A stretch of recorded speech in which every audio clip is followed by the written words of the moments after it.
4 چیزوں کو 4 چیزوں سے دھویا کرو، زبان کو ذکر سے، آنکھوں کو آنسوؤں سے، گناہوں کو استغفار سے، اور دل کو خوف خدا سے۔ بے سکونی کی ایک وجہ یہ بھی ہے کہ انسان اپنی پریشانیوں کا ذکر ان لوگوں سے کرتا ہے جو عقل سے خالی ہوتے ہیں۔ کچھ لوگ جب روتے ہیں تو اس لیے نہیں کہ وہ کمزور ہوتے ہیں، بلکہ اس لیے کہ مضبوط رہتے رہتے تک جاتے ہیں۔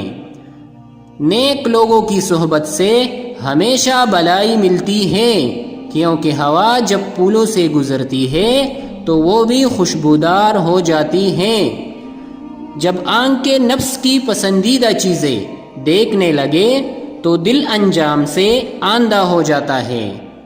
جو شخص اپنے خلوص کی قسمیں کھائے اس پر کبھی اعتماد نہ کرو۔ بولنا سب کو آتا ہے، بس کسی کا دماغ بولتا ہے، کسی کا اخلاق بولتا ہے اور کسی کی زبان۔ دینا شروع کر دے، آنا خود ہی شروع ہو جائے گا، عزت بھی اور رزق بھی۔